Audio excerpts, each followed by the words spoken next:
Good morning students, welcome back. आज का जो वीडियो है हमारा एक्सटेंडेड वीडियो है टेंजेंट एंड नॉर्मल का। जैसे कि मैंने लिखा है extended video of tangent and normal. इसका मतलब है कि मैं एक्सरसाइज के कुछ क्वेश्चंस को आपके साथ लेकर आई हूँ, जो कि मेरे पॉइंट ऑफ व्यू से मुझे लगे कि वो आपको एकदम से सॉल्व करके ही रखने चाहिए बिफोर योर एग्जामिनेशन। तो मैंने क्वेश्चन नंबर 7 से यहाँ शुरू किया इस एक्सरसाइज को। कुछ क्वेश्चंस को मैंने एक्सप्लेन किया हुआ है और कुछ क्वेश्चंस मैंने आपको होमवर्क के लिए दिए हुए हैं। आज का वीडियो बहुत बड़ा नहीं है, बट ये मेरा डिमांड है कि आप 6.3 पूरी तरह से एनसीईआरटी बुक कंप्लीट करें by each and every questions. अगर आपको किसी भी तरह का कोई प्रॉब्लम फेस होता है रिगार्डिंग डूइंग सॉल्यूशंस, तो आप मुझसे पूछ सकते हो। आज का जो मैं क्लास स्टार्ट कर रही हूँ वो 6.3 एक्सरसाइज फ्रॉम एनसीईआरटी बुक के क्वेश्चन नंबर 7 से शुरू कर रही हूँ। ठीक है, क्वेश्चन नंबर 7 से फर्स्ट क्वेश्चन आपका मैं जो ले रही हूँ, find the point at which the tangent to the curve y is equal to x cube minus 3x square minus 9x plus 7 is parallel to x axis. ये जो parallel to x axis, parallel to y axis, इस तरह के जो questions हैं, find the point of contact, इस तरह के क्वेश्चंस को आपको सॉल्व ज़्यादा करने हैं, क्योंकि स्ट्रेट फॉरवर्ड आपसे डायरेक्ट क्वेश्चन पूछेगा नहीं कि find the equation of tangent and find the equation of normal, ऐसे नहीं पूछने वाला। वो कुछ ना कुछ कंडीशन अप्लाई करने के बाद ही आपको फाइनल एग्जाम्स में क्वेश्चन पूछे जाएंगे। तो यहाँ पे सबसे इंपॉर्टेंट लाइन जो वो है parallel to x axis. Parallel to x axis का मतलब एक रफ फिगर तो आप ज़रूर ड्रॉ करो, ताकि आपको एक अप्रॉक्सीमेटेड आइडिया मिल जाए कि आपको क्वेश्चन को सॉल्व करने के लिए क्या क्या चीज़ों का रिक्वायरमेंट है। मैंने एक कर्व ड्रॉ किया, ये वही कर्व है जो आपका क्वेश्चन का है, y is equal to x cube minus 3x square minus 9x plus 7, और उसका मैंने टेंजेंट निकाला। This tangent t is clearly showing या क्लियरली दिख रहा है यहाँ पे कि t जो है वो x एक्सिस के यहाँ पे पैरेलल है। तो हम लोग का पैरेलल का कॉन्सेप्ट क्या होता है कि जो भी दो लाइन अगर आपस में पैरेलल होते हैं तो स्लोप इक्वल होता है। तो उस कॉन्सेप्ट से अगर आप इसको बनाना चाहोगे तो आपको डेफिनेटली नहीं बनेगा। कुछ चीज़ें हैं जो एकदम दिमाग में फाइनली आप सेटअप करके रखो। पैरेलल टू एक्स एक्सिस है, मतलब जो dy बाई डी एक्स की वैल्यू होगी वो क्या होगी, 0। This is most important condition for solving this question. Most important condition for solving this question. मैंने क्या कहा, अगर पैरेलल टू एक्स एक्सिस है और आपको बोलेगा टेंजेंट का पॉइंट निकालो, टेंजेंट का इक्वेशन निकालो, तो सबसे पहली बात है कि आपको dy बाई डी एक्स जो होगी वो कैसे होगी, 0। तो y को जो भी y दिया हुआ है आपको, उसमें आप dy बाई डी एक्स 0 निकालोगे, और जैसे ही आप उसको सॉल्व करोगे आपको x के रिस्पेक्ट में पॉइंट मिलेगा, फिर उसको पुट करोगे, y के रिस्पेक्ट में पॉइंट मिलेगा, आपका आंसर मिल जाएगा। सेकंड क्वेश्चन मैंने हिंट के तौर पे इसको लिया हुआ है, ठीक है। Find the point on the curve, इसमें भी पॉइंट है, इसमें भी पॉइंट है, ठीक है। मैंने जितने क्वेश्चन आपको डिस्कस किए हैं पॉइंट वाले हैं, और कुछ क्वेश्चन मैं जो बताइए आपको होमवर्क में है वो सारे कॉन्सेप्चुअल क्वेश्चन है, सिंपल टाइप नहीं है। The tangent the point on the curve y is equal to x minus 2 का होल स्क्वायर एट विच, यहाँ से कंडीशन शुरू होता है, at which the tangent is parallel to the chord. यहाँ पे एक्स एक्सिस वाई एक्सिस की बात नहीं की, at which the tangent is parallel to the chord joining the points. जो कॉर्ड बन रहा है वो कैसे बन रहा है, दो पॉइंट के ज्वाइनिंग से बन रहा है, 2,0 से और 4,4 से। सबसे पहले तो आप कॉर्ड को समझ लें कि कॉर्ड क्या चीज़ होता है। किसी भी कर्व को, किसी भी सर्कल को, किसी भी एलिप्स को अगर दो पॉइंट पे कुछ भी एक स्ट्रेट लाइन काट रहा होता है तो वो कॉर्ड होता है, जिसको हिंदी में हम लोग चाप बोलते हैं। तो ये जो ये कर्व को 1.2,0 पर और 1.4,4 पे ये जो कर्व काट रहा है, कर्व को y is equal to x minus 2 का स्क्वायर है, और वहाँ पे जो टेंजेंट हम लोग ड्रॉ कर रहे हैं, ये tangent which is parallel to the chord है। तो डेफिनेटली अगर पैरेलल टू द कॉर्ड है तो ये जो टेंजेंट का जो स्लोप होगा वो, और जो कॉर्ड जो लाइन बनेगी किससे, 2,0 और 4,4 से, दोनों का स्लोप आपस में कैसा होगा, इक्वल। यहाँ पे ये कॉन्सेप्ट हम लगा सकते हैं।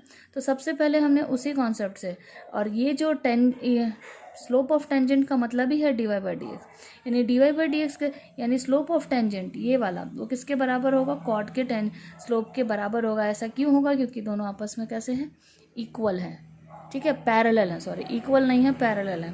तो dy बाई डी एक्स किस पॉइंट पे, x1 y1 पॉइंट पे है, यहाँ पे 1 छूट गया है। अभी हम लोग कॉर्ड का जो स्लोप निकालेंगे वो 2 पॉइंट फॉर्म से निकाल लेंगे, y2 minus y1 divided by x2 minus x1 से निकाल लिया, फाइनली हमें मिला 2। तो d y by d x किसके बराबर हो गया, 2 के। आप d y by d x यहाँ के कर्व से निकाल सकते हो और उसके बाद आपको पॉइंट भी मिल जाएगा x1, y1 का। ठीक है, क्वेश्चन नंबर 9 थोड़ा डिफरेंट है, उसको देखते हैं। 9 नंबर में आप देख रहे हो कि find the point on the curve फिर से दिया हुआ है, at which the tangent is. Tangent का यहाँ पॉइंट की बात नहीं की थी, सीधे इसने टेंजेंट का इक्वेशन दे दिया। ठीक है, इक्वेशन ऑफ टेंजेंट बोल दिया कि सबसे पहले तो ये कर्व है y equal to x cube minus 11x plus 5, और यहाँ पे ये जो टेंजेंट जो टच कर रहा है इसको, उसका पॉइंट नहीं दिया, सीधे सीधे बोल दिया कि टेंजेंट का इक्वेशन क्या है, x माइनस 11 है। ठीक है, तो अब हम लोग पहले बात कर लेते हैं y equal to x minus 11। ये क्लियर है कि ये आपका स्लोप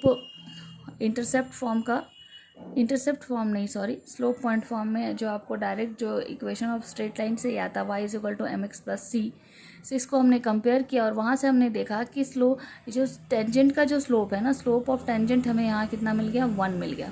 इस फॉर्मूला को, इस मेथड से या इस वैल्यू को हम लोग अप्लाई करेंगे और टेंजेंट क्या होता है, स्लोप ऑफ टेंजेंट क्या होता है, d y by d x की वैल्यू निकाल लो, वो आपको किसके बराबर हो जाएगी, 1 के बराबर हो जाएगी। उसके हेल्प से आपको x की वैल्यू 2 मिलेगी, एक +2 और एक -2। जब हम यहाँ पे +2 लेते हैं तो उसको हम फिर y निकालने के लिए उसको इक्वेशन कहने का मतलब कर्व में पुट करेंगे तो हमें -9 मिलता है।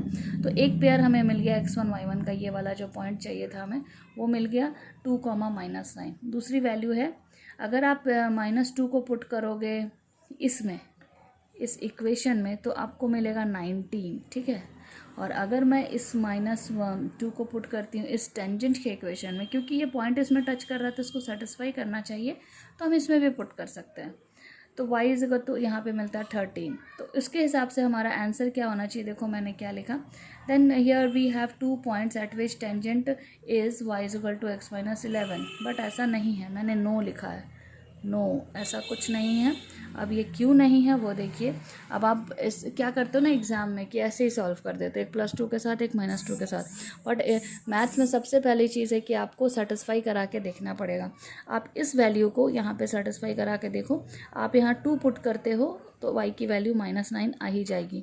मतलब कि ये पॉइंट आपको क्लियर कट है कि इक्वेशन को सेटिस्फाई कर रहा है। जैसे ही आप इस पॉइंट को चूज़ करते हो, -2, 13 या -2, 19, किसी भी पॉइंट को चूज़ करते हो, तो वो उसको सेटिस्फाई नहीं करेगा। जब ये पॉइंट इसको सेटिस्फाई नहीं कर रहा है, इसलिए ये पॉइंट इसको सेटिस्फाई नहीं करेगा। किसको, अगर -2 को आप इक्वेशन में पुट करोगे तो यहाँ पे आपको वैल्यू -13 नहीं मिलेगी, आप चेक कर सकते हो।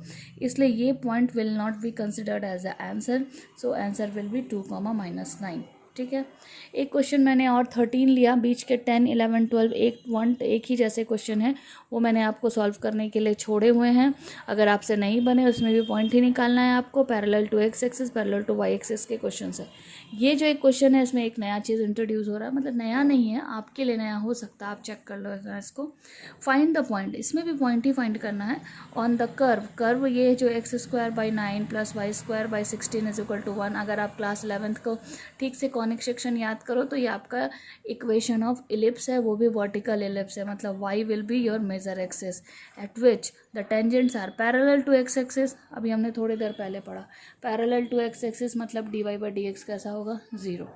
इसके लिए तो बात ही नहीं करनी। ठीक है, पैरेलल टू x एक्सिस, बड़ा आराम से आप पैरेलल टू x एक्सिस निकाल सकते हो। सबसे पहले इस इक्वेशन में dy/dx = 0 पुट करोगे, x की वैल्यू आएगी, by the help of x की वैल्यू आपको y की वैल्यू आएगी, तो आपको पॉइंट मिल जाएगा। ठीक है, पॉइंट मिल जाएगा।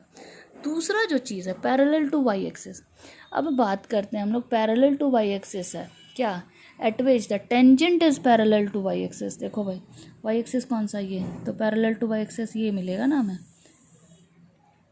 तो इसमें क्या होगा ना, तो dy/dx जो होगा वो आपका इन्फिनिटी होगा। देखो मैंने आपके लिए यहाँ लिखा है, then in case of this parallel to y axis में स्लोप ऑफ टेंजेंट क्या होगा, इन्फिनिटी।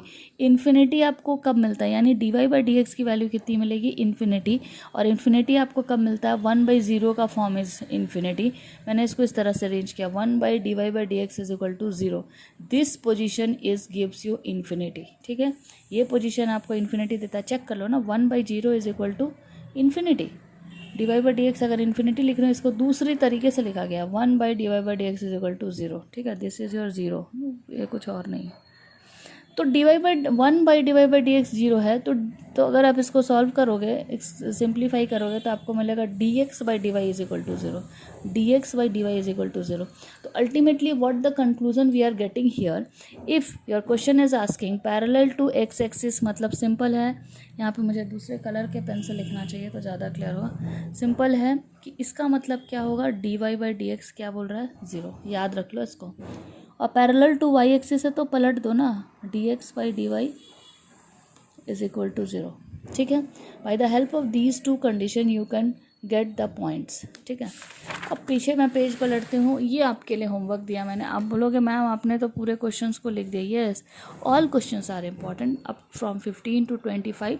यहाँ पे टोटल 27 क्वेश्चंस है। कुछ क्वेश्चन, 1-2 क्वेश्चंस अगर छूटे हुए हैं तो उससे कोई फ़र्क नहीं पड़ेगा, पर मैंने जो क्वेश्चंस को आपको लिखे हैं वो आप इसको सॉल्व करिए। आज के लिए ये आपका होमवर्क है।